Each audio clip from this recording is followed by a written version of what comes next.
Ketika dia lagi mencetin punduknya sendiri, kok tiba-tiba kayak ada yang megang punduknya seperti tangan orang lain.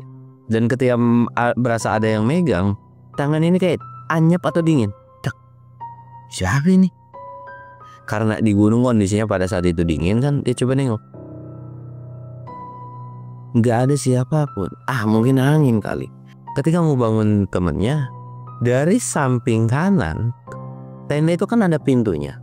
Nah dari dekat pintu itu, dari sebelah kanan itu ada yang lewat. Yang nggak lain itu nenek-nenek ngebawa kayu bakar ngelewat.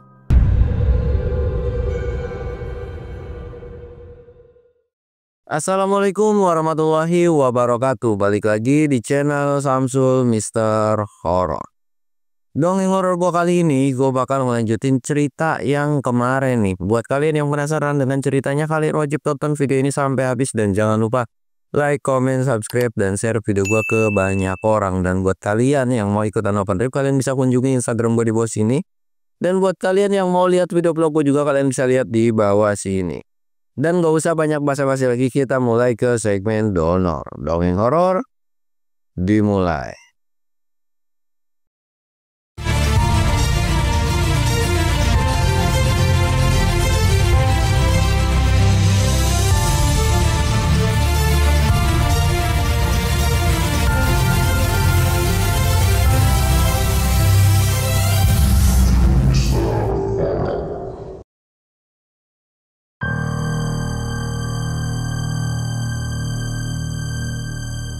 Oke cuy, sebelum masuk ke ceritanya, kita ritual kayak biasa. Kita sebat dut.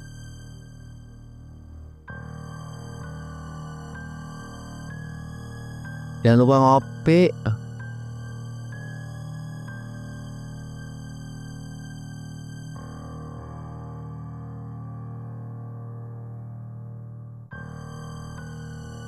Buat kalian yang mau nanya open trip tuh, banyak yang DM gue, bang kapan open trip di Instagram. Ya gue mau kasih tahu, gue bakal ngadain open trip ke Gunung Prau yang memang menurut gue worth it banget buat yang baru-baru pemula, yaitu di akhir bulan Mei. Minggu terakhir tanggal 30 Mei sampai 1 Juni tuh tanggalnya tuh kurang lebih segituan. Ya nanti lu cek aja lah, pokoknya lu kalau mau seputaran open trip itu ya mampirnya ke Instagram gue gitu cuy. Kalau lu misalkan nyari open trip, iya lu cek aja di postingan gue itu pasti ada lah gitu kan. Kalau emang nggak ada ya emang gue belum buka. Tapi kalau misalkan gue buka pun nanti pasti ada postingannya gitu kan. Jadi sering-sering ngecek story gue, postingan gue gitu kan. Dan jangan lupa juga biar gue makin semangat kontennya, cepet-cepet 100.000 ya, bantu gue subscribe dan share video gue ke banyak orang. Dan oke, bakal kita lanjutin ceritanya si Didi sama Adit yang kemarin ya. Yang dimana kemarin itu sebenarnya si P ini udah ngeliat satu sosok nenek-nenek, tapi kedua temannya ini enggak. Terus yang lain mah pada P mah kedinginan, temennya ini enggak. Nah singkat ceritanya mereka udah bersantai-santai, udah kayak masa bodoh lah dengan si P ini. Mereka juga coba mau istirahat kan. Nah si P ini kan belum makan nih, intinya belum makan gara-gara dia ketakutan ngeliat penampakan. Terus juga ya udahlah mendingan tidur aja daripada ngeliat penampakan gitu kan. Singkat ceritanya mereka bertiga ini tidur. Ketika mereka bertidur ini kan, kalau Adit sama Didi kan emang udah makan ya, perutnya tuh jadi kayak udah keisi, udah kenyang ya, otomatis pules lah gitu kan. Ya paling kalau kebangun pun itu gara-gara dingin atau gara-gara pengen buang air kecil atau buang air besar gitu kan. Nah cuman ketika pulesnya bocah berdua ini beda halnya dengan si Pei. Pei ini ngerasa kedinginan karena sebelumnya kan sleeping bagnya udah ditarikin, sarungnya udah ditarikin, gara-gara kelakuan ya tidak tahu terima kasih nih bocah gitu kan. Yang mengakibatkan gara-gara nggak bisa tidur ya otomatis kedinginan kan gitu, kedinginan. Terus dia juga perut kelaparan. Dia ini coba bangun lah, dan ketika bangun atau ngeliat teman-temannya ini udah pada tidur kan, dalam hatinya sih sebenarnya kesel gitu kan, tapi dalam hatinya juga ya itu gara-gara kelakuan dia sendiri. Dia tuh cobalah mau nyalain kompor sebetulnya. Aku nyalain kompor kali ya. Tapi dia tuh ngintip dulu, memastikan bahwa di depan atau di depan tendanya itu nggak ngelihat penampakan apapun atau nggak ada sosok setan apapun. Perlahan kayak ngintip kiri, kanan, aman. Jadi ya udahlah, nggak ada apa-apa ini kan, nyalain kompor. Nah karena memang si Pei ini kan memang pendaki yang bisa dikatakan baru pertama kali, cuman pengen nyombong aja di depan teman-temannya. Dia nih ngerasa kebingungan gimana caranya buat nyalain si kompor ini. Nyalain tapi nggak bisa nyala-nyala, bahkan gasnya itu sampai kabur-kabur gitu kan. Waduh ini gimana ya, gimana ya. Nah gara-gara dia nggak bisa nyalain kompor, mau nggak mau dia tuh makan makanan yang ada pada saat itu. Ya bisa dikatakan ya cuma nyemil kue-kue ciki-cikian aja gitu kan. Tapi ya lumayan lah daripada nggak ada masukan ke dalam perutnya. Dia tuh makan kue cemilan yang ada di situ. Ya sebenarnya dia pengen bikin air hangat buat makan badannya karena emang udah mulai kerasa dingin gitu kan. Nah ketika dia makan badannya udah mulai agak kerasa hangat sedikit nih. Ketika sudah selesai merasa hangat, tiba-tiba pengen pipis kan. Punya rasa ragu buat buang air kecil. Akhirnya dia karena nggak berani, karena memang ada botol kosong, dia pipislah di botol kosong tersebut tanpa sepengetahuan kedua temennya. Pipis kan, bodoh amat dah kalau mereka bangun, bodoh gitu kan. Nah ketika pipis, cek botolnya udah ditutup lagi kan.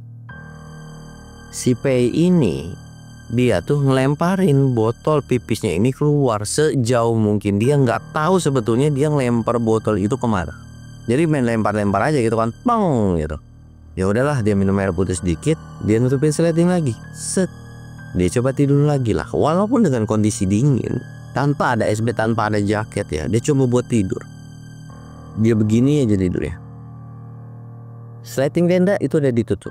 Tapi anehnya, kenapa ada yang nimpuk dia?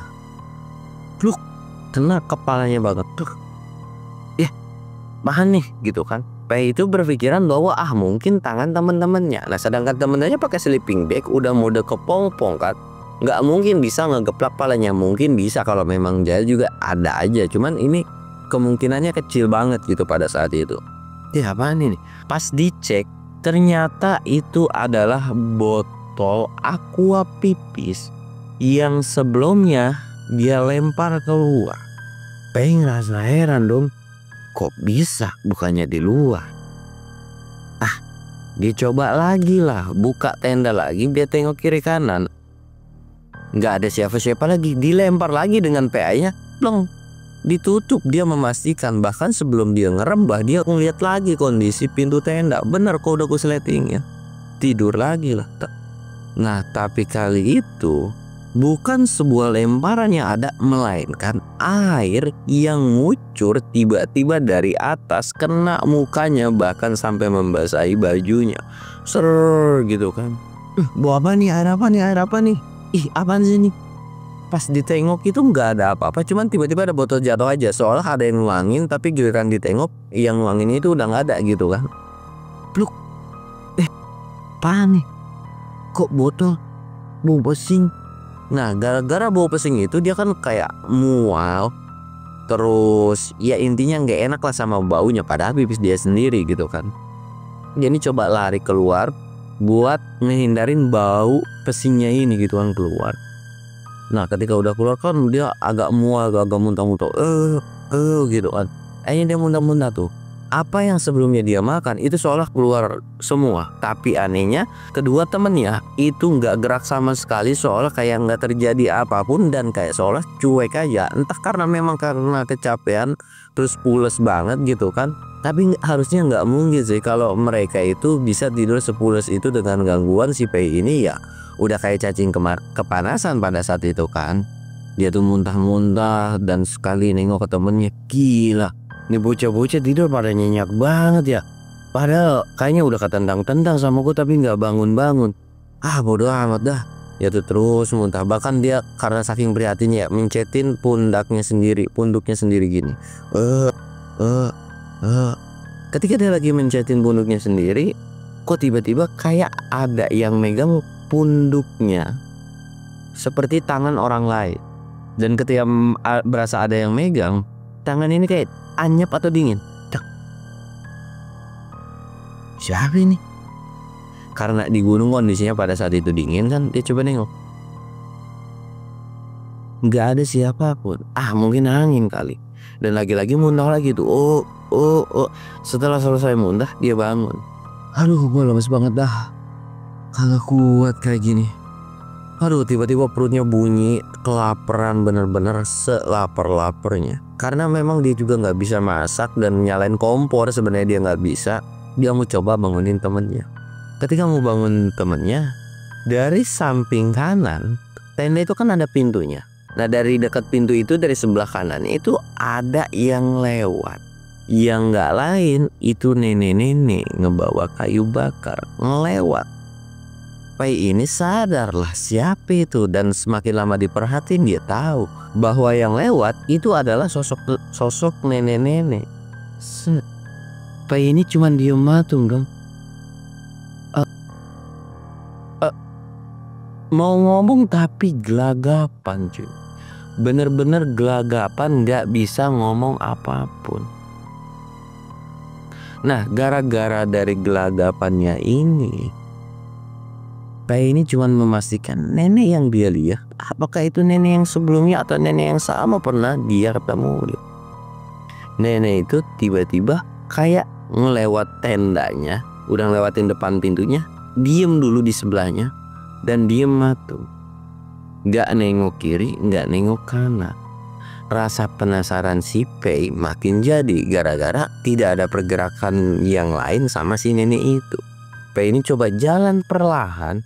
Awalnya dia nggak mau sama sekali negur sama si nenek tersebut, karena aneh banget kan, malam-malam di gunung ada nenek-nenek bawa kayu bakar. Nah, gara-gara dia udah ngerasa takut dan memang beda aja hawanya dari si nenek ini, dia tuh mau coba masuk ke dalam tenda. Tapi ada sebuah panggilan atau teriakan. Nah, bawain kayu bakar nenek. Setelah ngomong ucapan si nenek itu seperti itu, kayu bakar yang dipikul sama si nenek tersebut itu jatuh. Dan Pai ini juga nggak bisa maksa buat masuk ke dalam tenda. Dia tuh nggak bisa masuk. Tiba-tiba kayak ada penghalang yang memang tidak bisa dia buat masuk ke dalam tenda. Pai ngerasain aneh, dan entah kenapa palanya seolah kayak pengen harus banget ngebalik ke si nenek tersebut. Dan ketika nengok ke arah si nenek tersebut, bola mata dari si nenek ini gak ada. Seolah kayak dalam banget, tapi memang yang di penglihatan sama si Pai ini gak ada. Mukanya bener-bener keriput banget. Bahkan rambutnya yang terurai panjang sebelumnya, itu tuh kayak udah jarang-jarang, bahkan ya kelihatan kayak udah mau botak, cuman tipis-tipis aja rambutnya gitu kan. Itu yang bikin serem. Dan Pai pun tahu bahwa yang dilihat itu bukan sosok manusia atau nenek-nenek asli, melainkan sosok setan atau demit. Pai mau teriak nggak bisa, mau minta tolong nggak bisa. Badannya seolah tergerak sendiri, seolah ada yang menggerakkan. Dan karena saking takutnya nih, badannya itu gerak sendiri, bahkan ngambil kayu bakar tersebut dan dipikul ke pundaknya. Nenek itu cuma bilang, ayo cu, ikut sama nenek. Sebetulnya Pai ini nggak mau ngikutin nenek itu, tapi entah kenapa badannya itu ikut sendiri dan jalan sendiri cuy. Tak, tak, tak, tak. Bahkan sesekali dengan susah payah dia tuh nengok ke belakang. Semakin lama dia jalan, semakin dia juga menjauh dari area tenda atau area camp yang pada saat itu ditempatin sama si Pai ini. Pai dalam hatinya cuma bisa nangis dan minta tolong, siapapun yang bangun tolong gitu. Jangan sampai gue dibawa sama demit ini. Dan dia udah punya pikiran macem-macem bahwa dia nggak mau mati ya di gunung. Dia terus jalan, semakin lama semakin menjauh dari area camp, bahkan sampai area camp itu udah nggak kelihatan. Dan Pai pun nggak tahu jalan kemana, seolah kok nggak sampai-sampai. Bahkan Pai ini mau nanya sebenarnya, walaupun dia tahu di depan ini adalah setan, dia tuh pengen nanya dia tuh mau dibawa kemana, tapi nggak bisa. Dan si nenek tersebut pun nggak ngomong apapun. Singkat cerita, perjalanan yang begitu lumayan melelahkan menurut Pai, dia tuh sampailah di sebuah gubukan. Ketika sampai di sebuah gubukan, nenek itu cuman bilang, makasih nak, udah anterin nenek bawa kayu bakar. Taruh aja kayu bakar ya di bawah situ.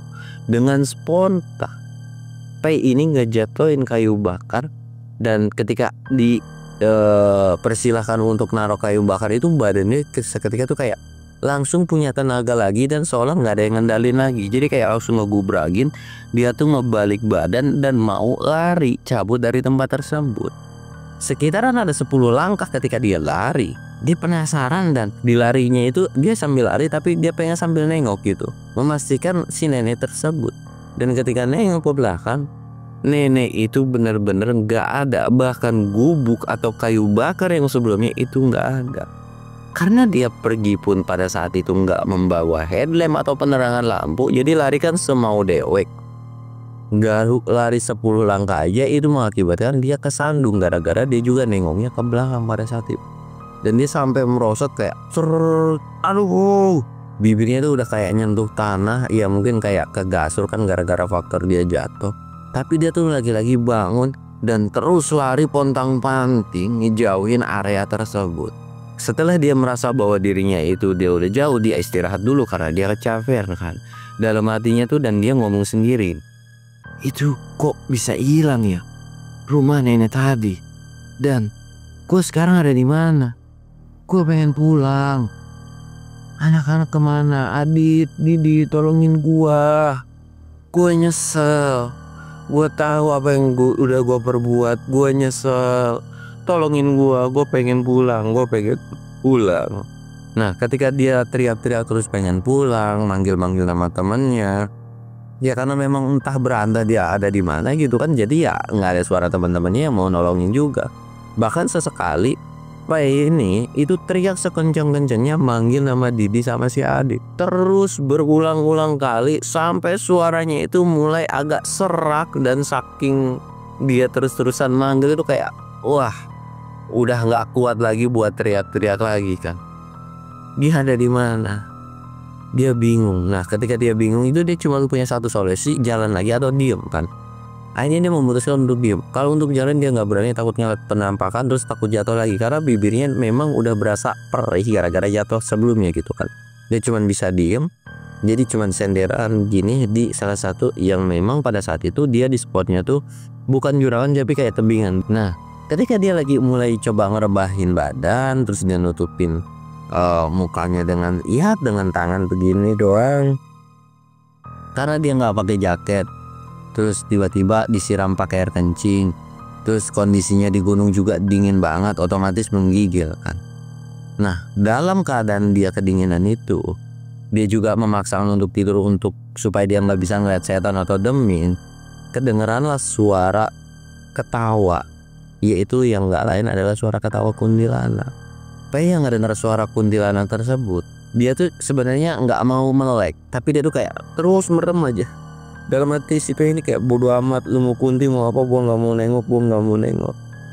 Dan suara kuntilanak tersebut, ketawa kuntilanak tersebut itu semakin si Pei ini nutup matanya dan nggak mau melihat apapun, justru suara kuntilanak itu seolah kayak makin lama makin dekat. Dan bahkan suara ketawanya, nafas dari si kunti itu kayak seolah ada di kupingnya, padahal dia tuh kayak begini cuy, tapi kayak bener-bener ada di kupingnya. Itu yang membuat Pei panik dan dia tuh langsung kayak ngusir, kayak pergi kalian jangan ganggu. Tapi dengan kondisi matanya masih tertutup, pergi kalian. Karena dia nggak mau yang namanya ngeliat menampakkan lagi. Nah, ketika dia lagi berontak pergi ngusir makhluk-makhluk tersebut, tanpa disadar tangannya itu seolah kayak ketika ngepisin dia kayak nyentuh sesuatu, bahkan kakinya kayak ada yang megang. Nah, gara-gara ada yang megang itulah dia mulai panik dan ngebuka matanya memastikan bahwa di sekelilingnya itu nggak ada demit apapun.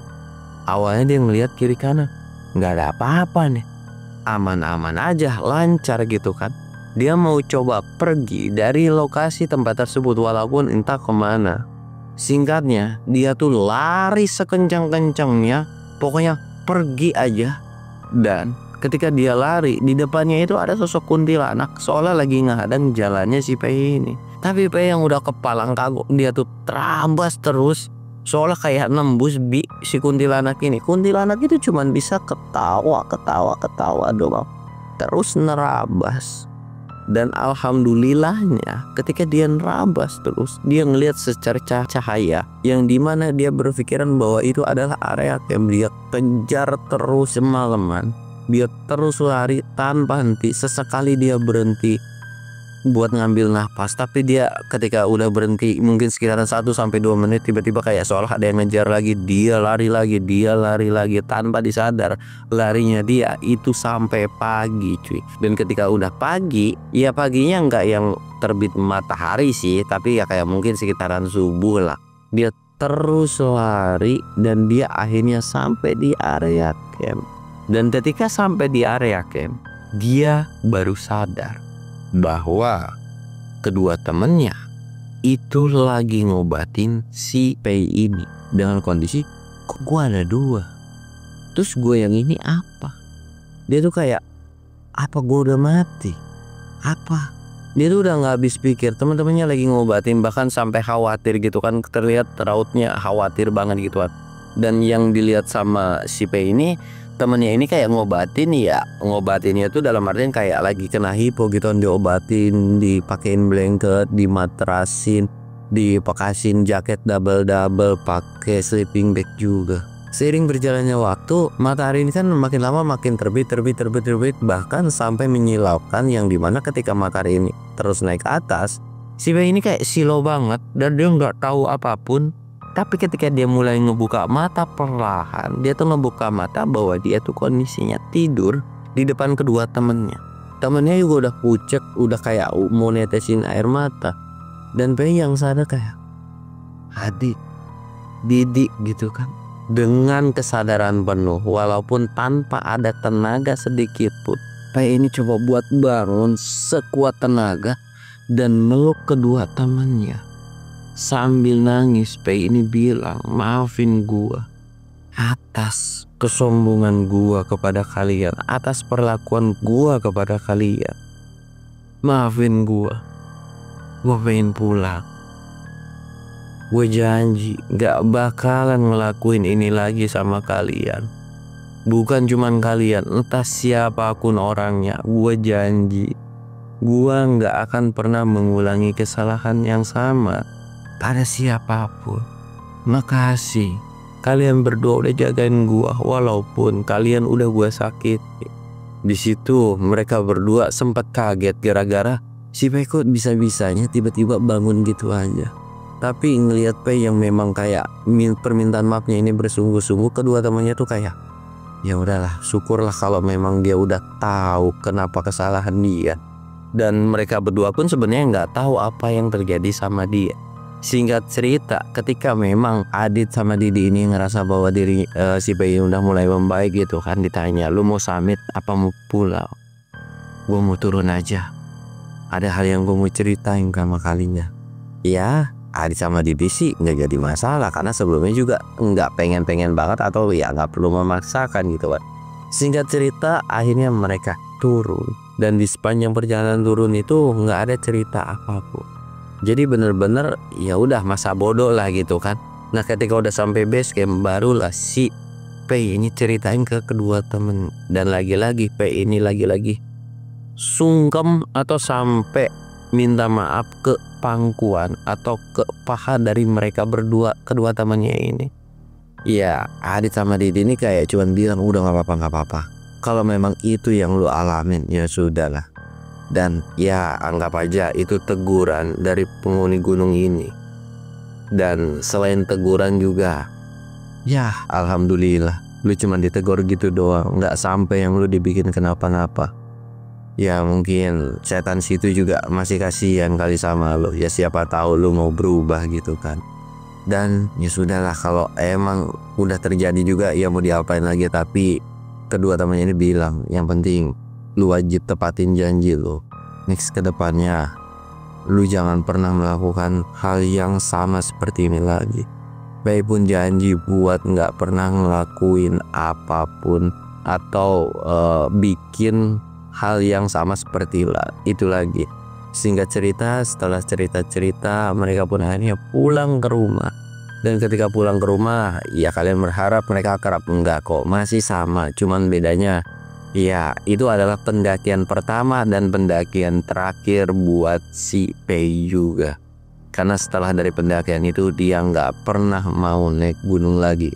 Cuman ya perlakuan kepada si Adit sama Didi ini ya bisa dibilang udah mulai membaik. Ya walaupun seiring berjalannya waktu katanya sih ya sifat songongnya itu mulai muncul lagi gitu kan. Ya namanya manusia gitu kan. Hari ini janji besok udah lain cerita, hari ini janji besok udah lain cerita gitu. Namanya manusia itu adalah makhluk yang sulit untuk dipercaya kecuali nabi dan rasul gitu kan. Makanya setelah dari kejadian itu pun ya Adit sama Didi ini ya masa bodoh lah, yang penting udah semuanya aman. Dan itu juga pembelajaran buat mereka berdua bahwa mereka ini juga nggak mau yang namanya sembarangan ngajak tim atau ngajak pendaki-pendaki yang nggak jelas gitulah. Bukan karena memang nggak mau dibebani, tapi ya kalau dengan kondisinya sama seperti si Pei sih mereka berdua juga angkat tangan gitu kan. Karena pendakian itu bukanlah naik gunung yang asal-asalan, naik gunung yang cuman FOMO, tapi butuh persiapan, butuh perlengkapan, butuh mental, butuh fisik, butuh uang dan sebagainya. Apalagi kekompakan tim, apalagi kalau misalkan kalian naiknya bersama tim gitu kan. Jadi setelah dari pendakian sama si Pei ini akhirnya mereka tuh kayak terus berdua nggak pernah yang namanya bareng sama teman-temannya yang lain, kecuali ketika di pendakian ketemu rombongan lain baru ngegabung gitu kan. Tapi kalau sengaja ngajak teman, bawa teman, mereka tuh udah angkat tangan dan udah kapok nggak mau ngalamin kejadian seperti sebelumnya. Dan sampai akhirnya cerita ini pun selesai. Pembelajaran yang bisa diambil dari cerita ini silahkan kalian ambil guys. Yang positifnya silahkan kalian ambil, yang negatifnya silahkan kalian buang. Gua Samsul undur diri. Assalamualaikum warahmatullahi wabarakatuh.